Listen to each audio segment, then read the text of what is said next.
Good morning. My name is Laurie and I had the incredible privilege to attend the Baltimore mission trip. We just got back Saturday or Friday, I don't even know what day it is. So honestly, I'm still decompressing and processing all of the amazing things that God did. I've had the incredible privilege to have gone with my family on this mission trip. This is our third year.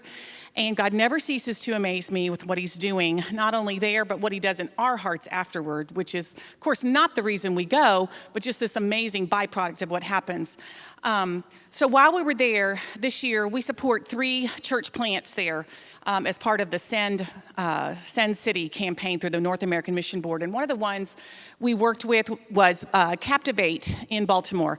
This is an unbelievably violent area, not far from where the riots occurred in Baltimore, where violence, literally bullets flying every day, a lot of drugs, and the kids do not feel safe.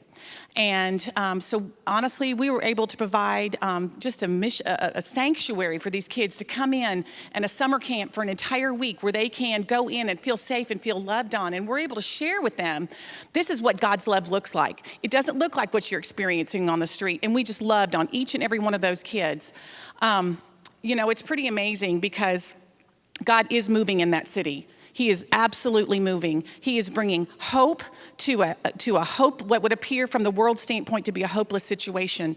The missionary that's there has been in this city for 7 years, and with our help as a support from a church, and certainly with the mission teams that come every summer to provide summer camp that would not all otherwise be held, they're starting to see kids graduate from high school. These kids don't graduate. The graduation percentage is like 25%. And one story that really stands out in my mind is this little boy named James.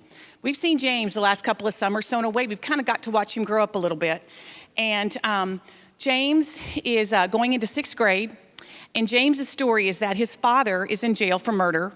He feels like he has to steal to help support his family.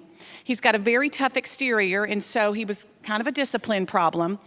And but inside, there's just this scared little boy. And James impressed everybody on our team. And the really cool thing is that by the end of the week, when we were able to share the gospel, and we try to do it in a lot of different forms because you never know what's going to reach a kid. And when we had that opportunity to pray to receive Christ, he did.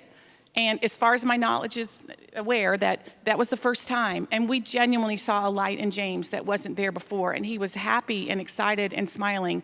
And we're just, again, I'm just praying that God continues to water those seeds and he continues to grow. But one of the things that, as I've been decompressing, I feel like God's really put in my heart is the fact that, you know, in modern day church, we tend to measure success by the numbers. And while there's certainly a place for that, we want to make sure what we're doing is effective. It also impressed on me that Jesus said, I'd leave the 99 to go minister to the one.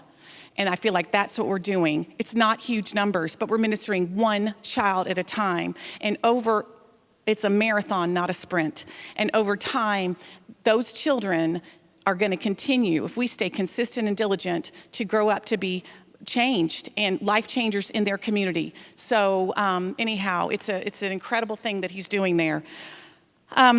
The second thing I wanted to leave you with, as I mentioned, this is the 3rd year we've gotten to go, and I will tell you, again, not the reason we go, but just this incredible work that God has done in our family. We've taken our entire family the last 2 years, and then this year was just one of my daughters and I, but I would say this has been the most impactful thing that we've ever done as a family.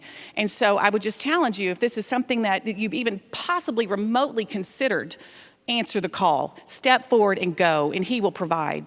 And on that note, I will tell you that, you know, we're all commanded to fulfill the Great Commission. Some are called to go, others are called to send, but we're all called to do something. And so I just want to thank you from the bottom of my heart, you know, on behalf of all of these mission teams. We could not go, we could not do what we do were it not for the support of our church family, prayerfully and financially. And we just want to say thank you.